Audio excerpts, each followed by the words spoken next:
ఇరాన్ను ఇప్పుడు ట్రంప్ చావు దెబ్బ కొట్టారు. ఐఆర్జీసీ కమాండ్ కంట్రోల్ సెంటర్ను పేల్చేసింది అమెరికా.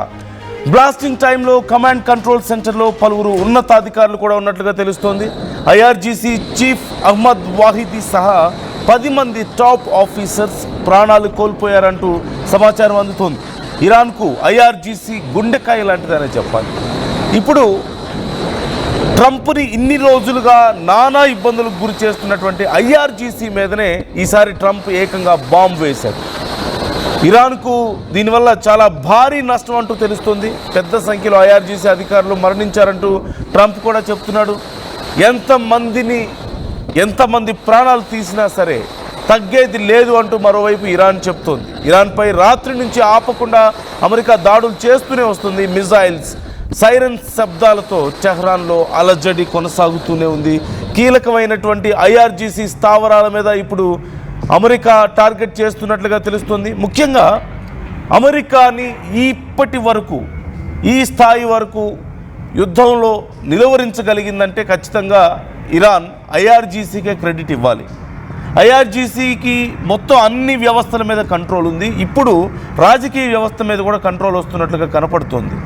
ఓవైపు వాళ్ళ ఆర్థిక పరిస్థితుల్ని, ఇంపోర్ట్స్ అండ్ ఎక్స్పోర్ట్స్ దగ్గర నుంచి అన్ని రకాల విషయాల్ని ఐఆర్జీసీ మానిటర్ చేస్తూ ఉంటుంది. పూర్తిగా సైనిక శక్తి, ఇతర గ్రూప్స్కి సంబంధించినటువంటి సపోర్ట్ కూడా పూర్తిగా ఐఆర్జీసీ చేతుల్లోనే ఉంటుంది. సో ఇలాంటి పరిస్థితుల్లో ఐఆర్జీసీని అంతమొందిస్తే తప్ప ఇరాన్ని ఓడించలేవని ట్రంప్కి అర్థమైంది. ఈ నేపథ్యంలోనే ఐఆర్జీసీ సెంటర్సే టార్గెట్గా, ఐఆర్జీసీ కార్యాలయాలే టార్గెట్గా వరుస దాడులకు చేస్తున్నట్లుగా తెలుస్తుంది. మరోవైపు ఐఆర్జీసీకి సంబంధించిన కీలకమైనటువంటి కమాండర్స్ కూడా ప్రాణాలు కోల్పోయారు ఈ దాడుల్లో. దీనికి సంబంధించి ఇరాన్ ఇంకా పూర్తి స్థాయిలో డీటెయిల్స్ ప్రకటించాల్సి ఉంది, ఎక్కడెక్కడ దాడులు జరిగాయి, ఎవరెవరు ప్రాణాలు కోల్పోయారని. బట్ మీన్వైల్ అమెరికా నుంచి దీనికి సంబంధించి సమాచారం అందుతోంది. ఐఆర్జీసీని తుడిచిపెట్టేస్తామంటూ అమెరికా మరోవైపు హెచ్చరికలు జారీ చేయడాన్ని కూడా మనం చూస్తూనే ఉన్నాం. గత 3-4 రోజుల్లో వరుసగా ఓవైపు లెబనాన్ మీద ఇజ్రాయెల్ దాడులు చేస్తూ వస్తుంది. అలాగే అమెరికా ఇరాన్కు చెందినటువంటి కీలకమైనటువంటి దీవుల మీద, కీలకమైనటువంటి కొన్ని ప్రాంతాల మీద దాడులు చేస్తూ వస్తుంది. ఈ నేపథ్యంలో ఇరాన్ కూడా తిరిగి ప్రతి దాడులకు పాల్పడింది. గల్ఫ్ దేశాల మీద తీవ్రమైనటువంటి దాడులు చేసింది. అయితే ఇప్పుడు ఏకంగా టెహ్రాన్లో ఉన్నటువంటి కీలకమైనటువంటి ఐఆర్జీసీ స్థావరాలనే ఇప్పుడు యుఎస్ హిట్ చేసింది. మరి దీని ప్రతిఫలం ఏ విధంగా ఉండబోతోంది? ఇరాన్ మేము ఖచ్చితంగా దీనికి పగ తీర్చుకుంటామంటూ హెచ్చరికలు జారీ చేస్తుంది. ఈ నేపథ్యంలో ఇరాన్ మరి ఇప్పుడు ఏం చేయబోతుంది, ఎంతకు తెగించబోతోంది అనేది ఇప్పుడు చాలా పెద్ద అంశంగా మారింది. మరోవైపు యుఎస్ ఈరోజు రాత్రికి మరిన్ని దాడులు చేయడానికి సిద్ధమవుతున్నట్టుగా తెలుస్తుంది. It seems with in next 2 or 3 days ఈ యుద్ధంలో ఒక క్లారిటీ రాబోతున్నట్టుగా కనపడుతుంది. అంత తీవ్రమైనటువంటి దాడులకు ఇప్పుడు యుఎస్ ప్లాన్ చేసుకుంటుంది. ఎక్కడ చూసినా, టెహ్రాన్లో ఎక్కడ చూసినా సరే మిజైల్స్, బాంబ్స్ శబ్దాలతోనే మారుమ్రోగిపోతుంది. మరోవైపు ఎక్కడ చూసినా ఇరాన్ వ్యాప్తంగా సైరన్ మోతలు దద్దరిల్లుతున్నట్లుగా తెలుస్తుంది. ఇదే పనిగా, ఇదే అవకాశంగా భావించి మరోవైపు ఇజ్రాయెల్ లెబనాన్ మీద తీవ్రమైనటువంటి దాడులకు పాల్పడుతూ ఉంది. అంటే 2 వైపుల నుంచి కూడా ఈ లెబనాన్ మీద దాడులు చేస్తేనే ఇరాన్ ఒప్పుకోదు. ఇరాన్ తిరిగి మేము దాడులు చేస్తామని చెప్పేసి చాలా సందర్భాల్లో గల్ఫ్ దేశాల మీద దాడి చేసింది.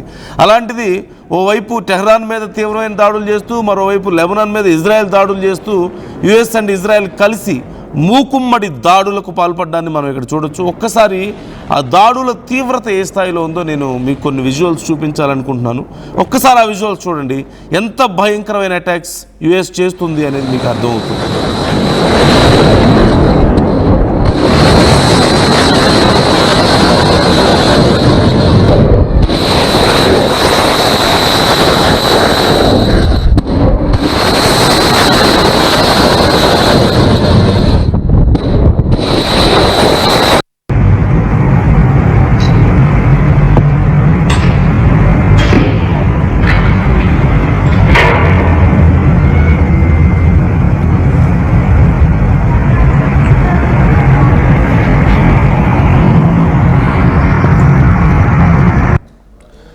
సో అమెరికా ఎంత సీరియస్గా ఉంది, ట్రంప్ ఇప్పుడు ఏ కండిషన్లో ఉన్నాడు అని చూపించడానికి ఒక్క ఎగ్జాంపుల్ మనం చూడవచ్చు. ట్రంప్ ఏం మాట్లాడుతున్నాడు, వాళ్ళ రక్షణ శాఖ నుంచి ఎలాంటి స్పందన వస్తుంది, పీట్ హెగ్సెత్ ఏం చెప్తున్నాడు, ఒక్కసారి మీరు చూడండి, మీకే అర్థమవుతుంది.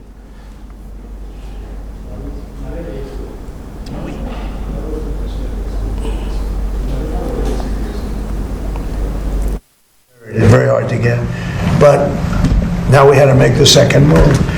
And I said, you know, the bad part is the stock market will go down by a lot based on predictions of this war is over. You know, I can say it now. Something you didn't know. Do you know we've been taking out millions of barrels of oil? Nobody knows it. You know who doesn't know about it? Iran, until right now. We took out the other night 22 ships late at night with no lights because they don't have any radar because we blasted the crap out of it.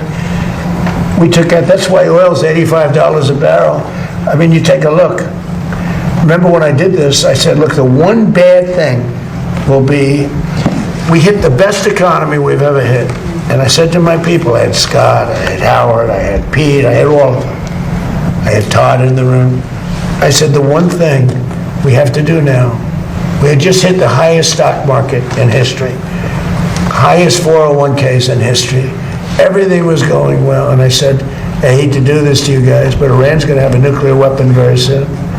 We have to go and attack. So we hit them with the B-2 bombers, which took a lot of courage. It was totally successful.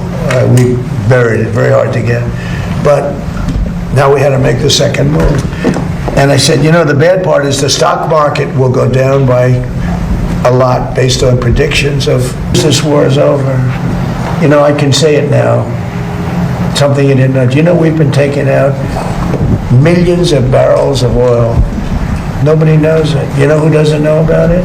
Iran, until right now.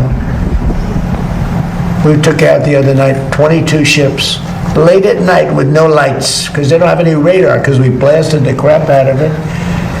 We took out, that's why oil's $85 a barrel. I mean, you take a look.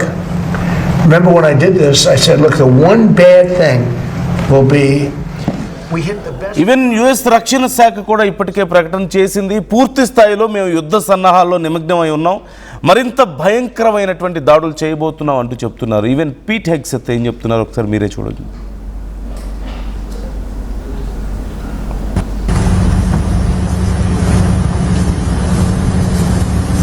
Good afternoon, everybody. It's good to be here at U.S. Central Command. Admiral Cooper, the commander of CENTCOM, was going to be here with me. We just got done with detailed briefings.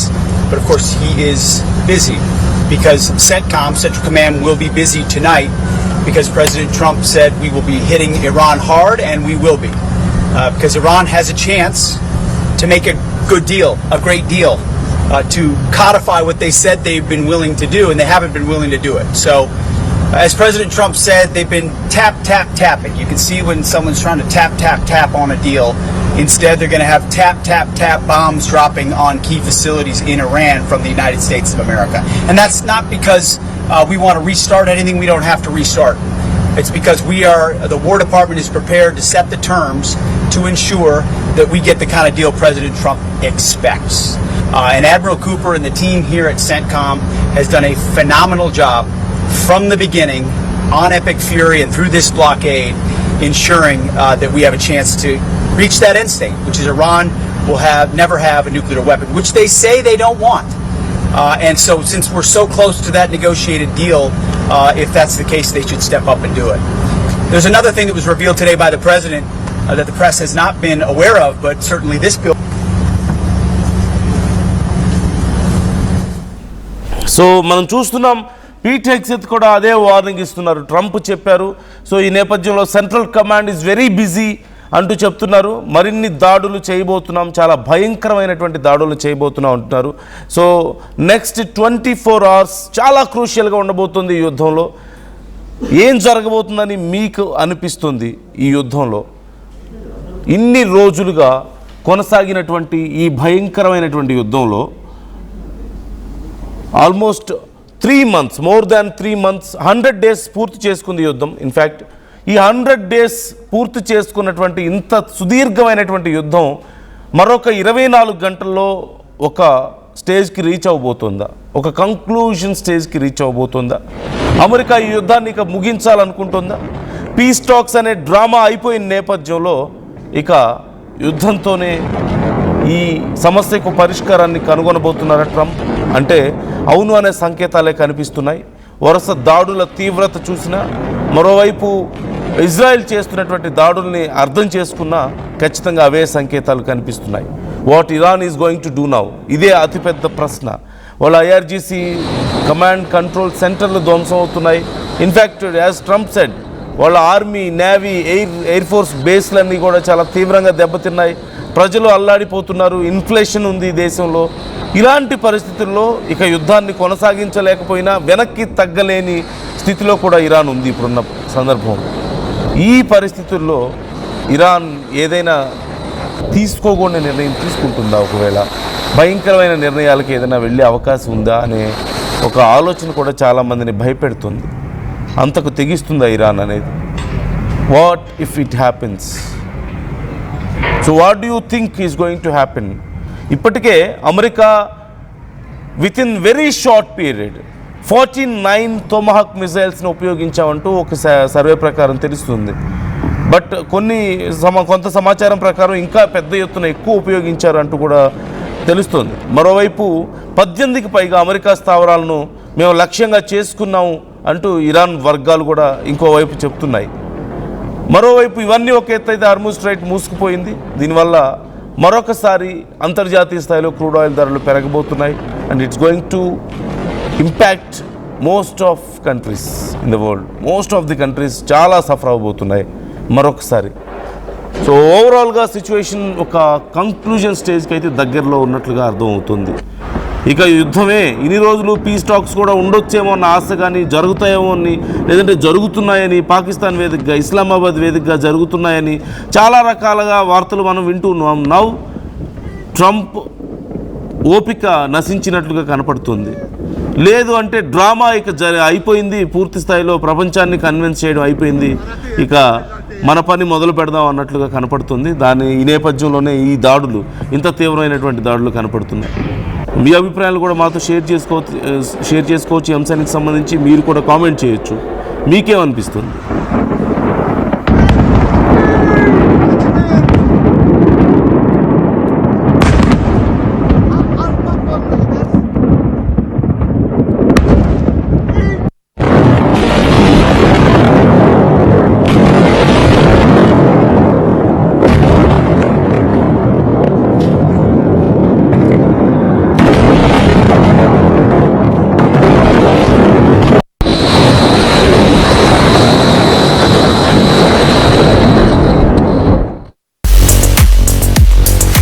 At KL, we help you turn your interests into skill sets.